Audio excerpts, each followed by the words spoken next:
सभी लोगों को मनाता। आज के लिए वचन पढ़ेंगे हम लोग लूका समाचार उसका 18 अध्याय, लूका उसका 18 अध्याय 31 से लेकर 34 तक पढ़ो फिर से कोई। फिर उसने बाहरों को साथ ले जाकर उनसे कहा, देखो हम यरूशलेम को जाते हैं और जितनी बातें मनुष्य के पुत्र के लिए भविष्यवक्ताओं के द्वारा लिखी गई है वे सब पूरी होंगी, क्योंकि वह अन्य जातियों के साथ में सौंपा जाएगा और वे उसे खड्ग में उड़ाएंगे और उसका अपमान करेंगे और उस पर थूकेंगे और उसे कोड़े मारेंगे और घात करेंगे और वही तीसरे दिन जी उठेगा।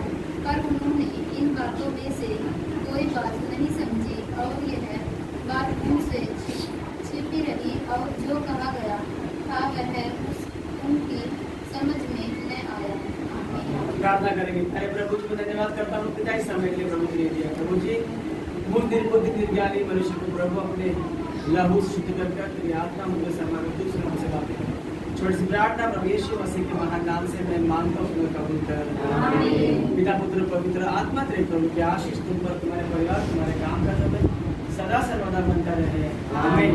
प्रभु की महान कृपा से हम लोग इस एक और उपवास के दिन में प्रवेश किया है। प्रभु ने हमें इसके गुजारे तो आपके बिना पढ़ेंगे दोस्तों कि ये जो परमेश्वर है, जो यीशु मसीह है, वो कह रहा है अपने चेलों को बुलाकर कहा लूका 18 अध्याय 31 से लेकर 34 तक यीशु मसीह अब चेलों को बुलाकर कहते हैं कि चलो हम कहाँ जाएंगे, बोलते हैं यरूशलेम को जाएंगे। यरूशलेम में क्या है? कोई लड्डू पड़ा नहीं बांटे यरूशलेम, दावत नहीं यरूशलेम में। यरूशलेम में क्या होने वाला? यरूशलेम में यीशु मसीह को सलीब पर लटकाने वाले हैं, यानी मुश्किल अभी स्टार्ट होने वाले हैं। ये जो 40 दिन का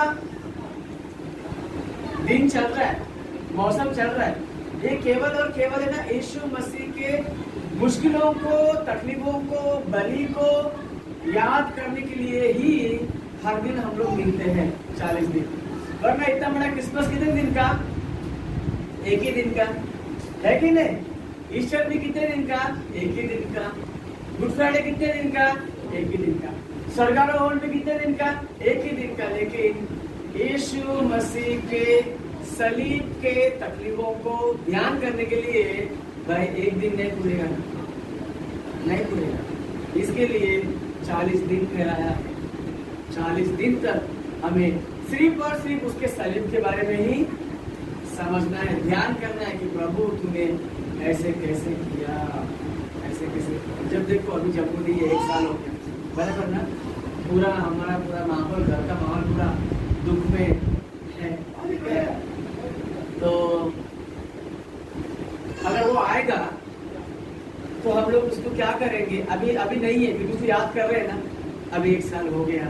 तो वैसे ही अगर एक इंसान के बारे में याद करते हैं तो यीशु मसीह के सलीब को तो हर साल याद करना चाहिए। ऐसे ही तो हम लोगों को जब अगर आता भी है प्रभु के मदद से तो हम लोग उसको उसके तकलीफ पर पूछेंगे ना, क्या क्या तकलीफ होगा, किधर गया, किधर खाया, किधर दुखा, कौन दर्द दिया, क्या दिया, पूछेंगे ना। मिल बांट के रो के, आपस में रो के क्या करेंगे? प्यार से रहेंगे। तो एक इंसान के साथ हम लोग ऐसे कर सकते हैं। क्या प्रभु का और अपना कोई रिश्ता नहीं है? हमको जब भी तकलीफ आए हम लोग प्रभु पे डाल देते हैं, प्रभु अभी प्रभु ही देख लेगा, जाने दो, मैं क्या करूँ, मैं थक गया, ऐसा बोलते हैं, है कि नहीं? मैं थक गई बोलते बोलते, मैं थक गया बोलते बोलते, अभी कौन देख लेगा? प्रभु देख लेगा। ऐसा बोलते हैं हम लोग। सच में प्रभु देख लेता है, ठीक है? प्रभु देख लेता है। तो जो हम नहीं कर पाते हैं हम किसको सौंपते हैं? प्रभु को सौंपते हैं। प्रभु को वैसा होता है कि हमें बहुत मतलब तंग आते हैं, हम लोग बोलते हैं अभी छोड़, अभी प्रभु देख, अभी मैं नहीं देख रहा, देख रहा, अभी प्रभु देख। तो वैसे ही दोस्तों प्रभु हमारे पे कितना उपकार किया है, कितना सारा खुशियाँ दिया आप लोगों को। हाँ देखो एक बात मैं बोलता हूँ, अभी यीशु मसीह के तकलीफ शुरू होकर याद करने के दिन आए हैं। अगर मैं तुम सबका नाम लूँ तो बुरा मत मानो, क्योंकि हम सब एक परिवार के हैं। अगर मैं वकील भाई का नाम लूंगा, संजय भाई का नाम लूंगा, कपूर का नाम लूंगा या फिर सुधीर जी का नाम लूंगा तो कोई बुरा मत मानो कि हमारा नाम क्यों लेता है करके। ऐसा बोलोगे क्या? नहीं बोलोगे ना? देखो हम लोग यीशु मसीह की तकलीफ को याद करने वाले हैं ही अभी से, कल से आज शुरू किया, आज पे याद करेंगे। यीशु मसीह कहता है कि चलो हम कहाँ जाएंगे? यरूशलेम को जाएंगे, और वहां पर क्या क्या होगा उधर लिखा है नीचे, बराबर ना? क्या क्या होगा और क्या होगा लिखा है, तो पढ़ो जरा। चलो हम यरूशलेम को जाते हैं, 31 से 18-31 से। फिर उसने बालों के साथ ले जाकर उनसे कहा, देखो हम यरूशलेम को जाते हैं, और जितनी बातें मनुष्य के पुत्र के लिए भविष्य बताओ के द्वारा लिखी गई हैं वे सब पूरी होंगी, क्योंकि वह अन्य जातियों के हाथ में सौंपा जाएगा, और वे उसे टुकड़ों में लाएंगे और उसका अपमान करेंगे और उस पर थूकेंगे और उसे कोड़े मारेंगे और घास करेंगे, और वह तीसरे दिन जी उठेगा। और उन्होंने इन बातों में से कोई बात न समझी, और ये बात उनसे छिपी रही, और जो कहा गया था वह उनकी समझ में न आया। हाँ, यरूशलेम को जाते हैं, वहाँ क्या क्या होगा लिखा है ना, क्या क्या उसके बारे में लिखा है वो सब पूरा होगा। क्या उसको लोगों को सौंप दिया जाएगा, शरीर पर टंगा दिया जाएगा, उसके वो ढट्टों में उड़ाया जाएगा, उसके मुंह पर क्या करके बोलते हैं? थूकेंगे, उसके मुंह पर थूकेंगे, और उसके कपड़े छीन लेंगे और उसको मार डालेंगे। वो तीसरे दिन क्या हो जाएगा? जी उठेगा।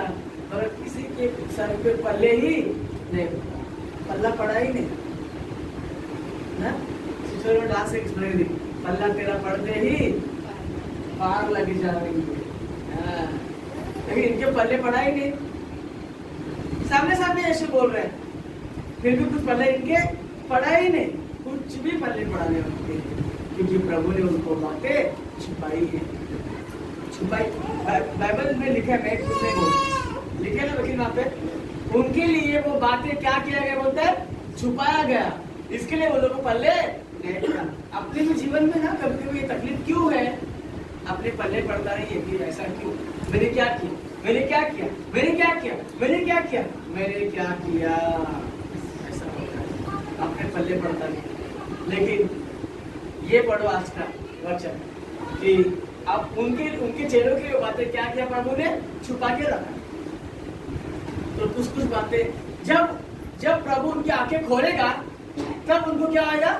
समझ में आएगा। वैसे ही देखो कलीसिया में ना, तुम्हें ये मत सोचो कि ना समझो सुदेश में तो क्या है, अच्छा है, वो लोग अच्छा चलता है, हाँ, कुछ कर्जा नहीं है, कुछ नहीं है, ये नहीं है, वो नहीं है, सब ठीक ठाक है, सब उसके घर में सब लोग उसकी बात सुनते हैं, बराबर टाइम पे खाते, अच्छा खाते पीते सोते हैं, ऐसे सोचते रहेंगे। वो सोचती रहेगी कि वो बहन का अच्छा है, उन लोग का सब ठीक ठाक चल रहा है, हाँ, वकील सोचेगा काकू का अच्छा है, उसका सब ठीक ठाक है, उसका परिवार गाँव से आ गया, हाँ, संजय कोई सोचेगा संजय का क्या है, संजय मतलब यहाँ खड़े क्वेश्चन बोलता है, वो कभी कभी हुकुम करता है, वो कभी लोग काम बोलता है, तो उसका क्या है? वो उसका सब अच्छा है। एक बात बोलूं, सबको सबके दिल से पूछो क्या अच्छा है, लोग मालूम पड़ेगा, बराबर ना? हाँ, सबको सबके दिल से पूछो, मालूम पड़ेगा। मेरे बारे में बोलता हूँ, पास्टर का क्या है? घड़ी पहनता है, अंगूठी पहनता है, बैग है, बाइबल है, किसका दिया हुआ 20 साल से, ठीक है, और क्या सरकारी नौकरी है, पगार मिलता है, पैसे मिलते हैं, सब सलाम ठोकते हैं, उसका क्या? मैं मेरे से पूछे मेरे क्या तकलीफ है?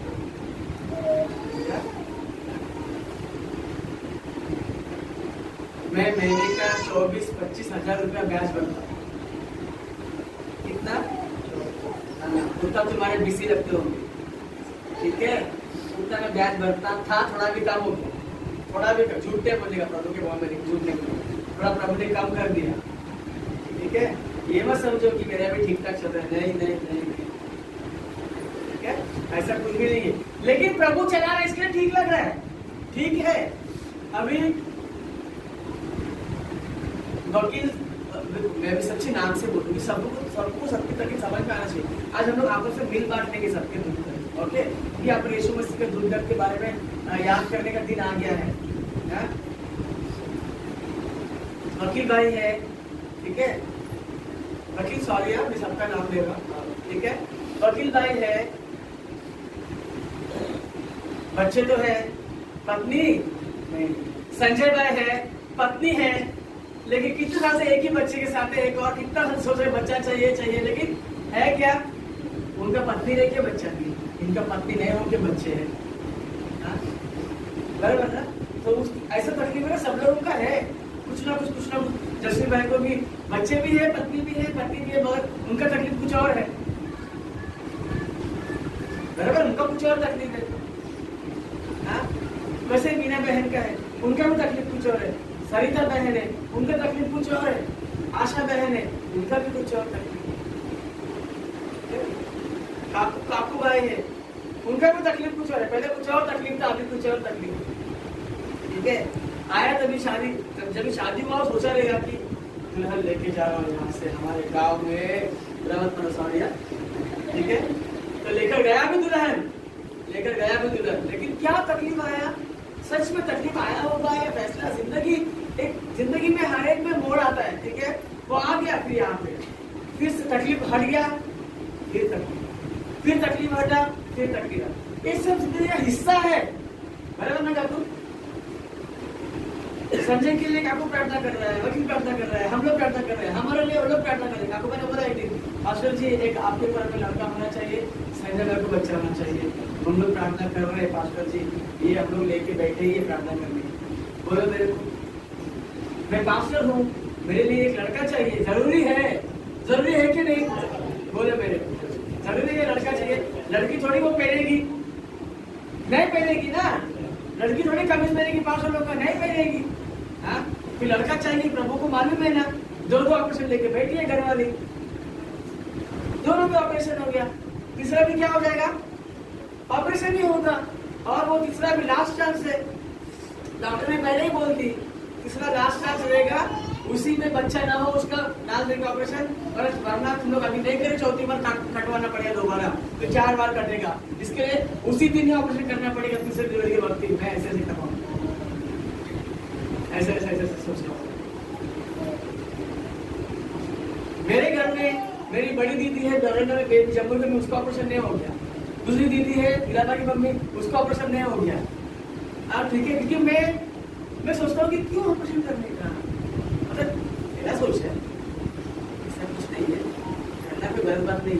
मैं सोचता हूँ कि प्रभु ने 70-60 साल दिए हैं इंसानों को। ठीक है, जम्मू अभी घूम गया, एक ही बेटा है उसका, बराबर ना? ऑपरेशन नहीं हुआ तो एक और बच्चा प्लान समझ में मैं क्या बोल रहा हूँ, कर सकते। तो वही हिसाब से मैं सोचता हूँ कि क्यों ऑपरेशन करने का।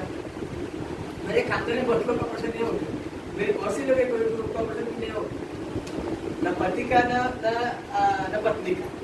ठीक है, अपने हाथ में है, जो कुछ भी क्या करने का वो अपने हाथ में है, वो अलग बात है। तो हर एक का तकलीफ ना भाई साहब ऐसा है, सब आपने खोल के बता दिया, वकील के बारे में, संजय के बारे में, काकू के बारे में, तुम लोग के बारे में। सबको अपना तो तकलीफ है। अभी अरुण तुम लोग लग रहा है इसका क्या है, न शादी, न बच्चा, न कच्चा, न कुछ, उसका भी तकलीफ बहुत अलग है। हाँ, उसका भी तकलीफ बहुत सबसे हटके उसका तकलीफ है। वो किसका दिल दुखाता नहीं है, वो चाहे उतना इंसान के साथ प्यार से रहने की कोशिश करता है। ठीक है, वो कभी किसका दिन, आज मैं बोल रहा हूँ उसके बारे में, उसने कभी मेरे से बात किया नहीं। अपन कभी कम से कम 5 मिनट तक बात किया क्या? अकेले बैठ के नहीं की, मेरे को जरूरत ही नहीं बात करने की। तो ठीक है, और मैं बोल रहा हूँ कि वो इंसान है ना, वो कभी किसी का दिल नहीं दुखाता है, भले उसका 2 पैसे नुकसान हो जाए, वो नुकसान करवा लेगा, लेकिन अगले का दिल नहीं दुखाएगा। वो सोचते कि सब लोग खुश होना चाहिए, ऐसा वो सोचता है। ठीक है, ये उसका उम्र है सोचने की।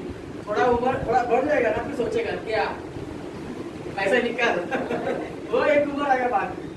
ठीक है, तो इसके लिए अभी नाना उम्र में है, लेकिन उस उम्र में उसका तकलीफ कुछ और रहता है।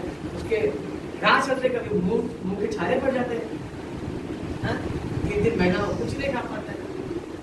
बाकी सब लोग भूखा खा के मजे से है, उसका मुंह छिलता नहीं है, कुछ नहीं होता है, उसका बिना कभी छिल जाता है। तकलीफ होता है कि नहीं होता है? होता है, सबको तकलीफ, सभी को है। ये गोटी खेलते खेलते आगे छोड़ के मालूम है, छोड़ के आया, उसको भी अपना सच में तकलीफ है। तो कभी ये मत समझो कि तकलीफ क्यों है। यीशु मसीह बोल रहा है कि चलो हम यरूशलेम को जाते हैं, भाई तकलीफ में है। वहां क्या मिलेगा? कोड़े के मार मिलेंगे, मुंह पर थूकेगा, इसके मुंह पर थूकेगा। बापूजी ने ना समर्पण कांडा में एक बात लिख के रखा, क्या मालूम है क्या? प्रभु अगर तू मुझे बोलेगा कि जंगल में जा जहाँ पे इंसानों को मार के खाते हैं, ऐसे भी लोग है मालूम है ना तुमको, वो झिंगा लाला बोलना, तुम लोग क्या बोलते हैं पता नहीं मेरे को, जंगली लोग होते जो इंसान आदिवासी, तो उससे भी भयानक, उससे कुकर लोग जो इंसान को पकड़ के मार के खा लेते हैं, ऐसे लोग के बीच में जाके तू सुसमाचार बोल और तुझे वो लोग मार डालेंगे। ऐसे तो अगर तू मुझे बोले तो मैं बिना डरे मस्त श्रृंगार करके क्या होने के लिए पता है वहां पे मारने वाले, फिर भी क्या बोलता है, मैं मुंह धो के नहा के श्रृंगार करके खुशी खुशी जाके समाचार बोलने की मदद कर तू। मैं नहीं बोलूंगा क्यों मुझे वहां मरने की वजह कर, ऐसे नहीं बोलूंगा। ऐसे कौन लिखा है? बापू जी ने। वो इतने महान आदमी, उनका सोच इतना महान है दोस्तों। तो हम लोग भी ना, यीशु मसीह ने भी काफी कुछ तकलीफ उठाया कि नहीं उठाया? बोलो मेरे को, यीशु मसीह तकलीफ उठाया कि नहीं? और जो उसके चेले होते हैं ना, उनको भी लोग बोलते हैं तुम्हारे यीशु कितना तकलीफ उठाया, तुमको थोड़ा क्या हो गया, ऐसे बोलते, ऐसे बोलते। तो यीशु के तकलीफ के आगे हमारा तकलीफ है क्या? नहीं है। हम लोग तो गलती करके तकलीफ भोगत रहे, बराबर ना? लोग लेट उठा, ठंडी का मौसम है, लेट उठा, काम पे जाने के, पानी रखा चूल्हे पे, लेट होने पर कपड़ा पकड़े बिना फटक से उठा दिया टोप को, तुम्हारा जल गया, किसकी गलती? तो वैसे ही ना हर एक भुगत रहे हम लोग अपने गलती से। लेट क्यों उठा? लेट सो गया। लेट क्यों सोया? लेट बातें किया, चैट किया, ये किया, वो किया। चर्बी से, अपने चर्बी से अपन भुगत रहे, ठीक है? सीधे भाषा में, हरियाणी भाषा में, सीधे बात करते रहे जोर से, तो सीधे भाषा में अपने चर्बी से हम लोग भुगत रहे। यीशु मसीह जो भुगता ना, वो अपने ने वो कोई गलत काम किया क्या? नहीं किया। उसने झूठ भी नहीं, किसी को बुराई से देखा भी नहीं और किसी के बारे में बुरा सोचा भी नहीं। उसको तो अपनों ने धोखा दे दिया। जिस थाली में खाया उसी में क्या किया? उसके चेहरे ने छेद कर दिया, उसे पकड़वा दिया, 30 चांदी के सिक्के पकड़वा दिया उसको तो साके डाल के, खींच के, घसीट के, लेकर जाके उसके ऊपर फोड़े मार के, आधा जान तो निकल गया, पूरा छिल गया, पूरा बदन छिल गया खेतों की तरह। मामूली कोड़े नहीं थे, वो बाहर होता है, वो हम लोग बस में गुरु वाला बोलते हैं, वो कोड़े मार के पैसे लेते हैं। वैसा कोड़ा नहीं है भाई, वो मालूम है, वो कोड़े के आगे ना ऐसे चोटी बांधते, ऐसे 4, 5, 10, 12 ऐसे लेस वाले में ना, खाने के लेस नहीं है जो लोग लगाते ना सिस्टर पीछे ब्लाउज को, सलवार को, लटकन फटकन लेस भी, वैसे लेस होते उसमें कांटे होते हैं, कांटे, कांटों वाला लेस, समझ में आ गया? सबके समझ में आ गया। कांटे वाला लेस कोड़े के आगे था, वो ऐसा कांटे ऐसा कोड़ा मारते थे तो पूरे बदन में ऐसा घूम के फटक करके चिपक करता, वो कांटे वाला लेस चिपक करता। जब वो खींचते थे ना, तो जहाँ से खींच के आता था, यहाँ तक खींच तो पूरा हट जाता, मतलब क्या हटे ना, जमीन में हल चला तो क्या हो जाएगा, पूरा फट के आता था। ऐसा कितना कोड़े खाए? 40, कितना याद रखो, ऐसे बातें याद रखो, कब पीछे बोलेगा नहीं। अरे बोलो संडे का भी उसको आता है, मैं बोल दिया। यीशु मसीह ने कितने कोड़े खाए? 40 कोड़े खाए। 40 कोड़ा खाया मतलब क्या बचता है बोलो मेरे को? 10 डंडा पुलिस का खा के 10 दिन घर पे सोना पड़ता है भाई, सोना पड़ता है घर पे 10 दिन। 2 लोग मारामारी करेंगे, संत कभी काम में बच गया ना ऐसा, 5 दिन दवाई खाना पड़ेगा उसको। कभी खाया होगा बाहर तो समझ लो। हाँ बराबर। या कभी गुस्से में मुझे सीने पे मार दिया, फटाक से धक्का मार दिया ऐसा, 4 दिन दुखता है इधर, दुखता ना बोलना, दुखता है बराबर, दुखेगा। में क्या फिर बुढ़ापे में आएगा वो अलग, दुखेगा वो अलग, ठीक है। तो इस तरीके से यीशु मसीह बोल रहा है। हम लोग फिर से पढ़ेंगे लूका समाचार उसका 18 अध्याय 31 से लेके 34 तक से पढ़ो। फिर उसने 12 को साथ ले जाकर उनसे कहा, देखो हम यरूशलेम को जाते हैं और जितनी बातें मनुष्य के पुत्र के लिए भविष्यवक्ताओं के द्वारा लिखी गई है वे सब पूरी होगी, क्योंकि वह अन्य जातियों के साथ में सौंपा जाएगा और वे उसे ठट्ठों में उड़ाएंगे और उसका अपमान करेंगे और उस पर थूकेंगे और उसे कोड़े मारेंगे और घात करेंगे और वह तीसरे दिन जी उठेगा। बस ये सब यीशु मसीह बोलते चलो हम लोग यरूशलेम को जाते हैं, वहां क्या होगा, ये सब होने वाला है। फिर भी क्या बोल रहे हैं यीशु, जाएंगे। इसी काम के लिए आया पिता के पास से, अभी पीछे नहीं हटने का, आगे गया। नुकसान हो फिर भी क्या हुआ, आगे गया। तकलीफ है फिर भी कहाँ बढ़ रहा है, वो आगे बढ़ रहा है। ऐसे ही दोस्तों हम मसीह में यही सीखना चाहिए, चाहे नुकसान हो, चाहे तकलीफ हो, चाहे दुख हो, चाहे दर्द, यीशु के नाम में आगे ही बढ़ना। समझ में आया तुम लोगों को? तुम लोग तकलीफ से कहाँ भागे तुम बोलो, कहाँ जाएगा तो तकलीफ कम होगा, तुम घूमते बैठेगा ना, तुम्हारा पैसा निकल के देगा, इधर से कमा के रखो, यहाँ से निकल के देगा। ज्योतिष को, इसको, उसको, ज्योतिष बोलने वालों को, सबको नहीं करेंगे, तुमको समाधान नहीं मिलेगा। इसीलिए चाहे मुश्किलों को झेलने की ताकत प्रभु से मांगो, मुश्किलों में मार्ग निकालने के लिए प्रभु से मांगो, लेकिन मुश्किल से दूर मत भागो। देखो तुम लोग बिल्डिंगों में काम करते हो, ठीक है, बिल्डिंग झाड़ के कभी धो के सीढ़ी उतारना पड़ता है। किसी नया को लेके जाओ, ये देख ये अपना बिल्डिंग, अरे बाप रे इतना बड़ा बिल्डिंग धाने का मेरे से नहीं होता। तो पैसा मिलेगा क्या? मिलेगा पैसा?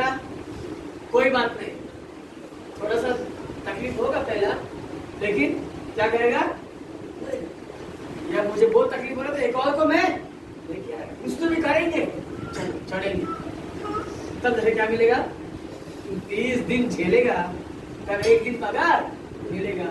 वो एक दिन मिला हो पगार, 30 दिन का पगार जो एक दिन में मिलता है 10 दिन में खत्म होता है। तुम झेला कितने दिन?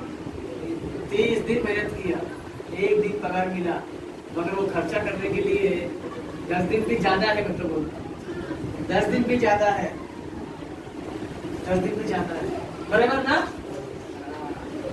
तो इसके लिए प्रभु के मार्ग में भी अगर झेलने की नौबत कभी कभार किसी को आती है, तो क्या करो, आंख बंद करके प्रार्थना करके झेलो, प्रभु में चलो, प्रभु से दूर मत भागो। प्रभु दूर भागे तो आगे नहीं बढ़ता, फिर किधर जाओगे तुम लोग? कौन सा प्रभु है जो तुमको तकलीफ से हटाएगा, मिटाएगा?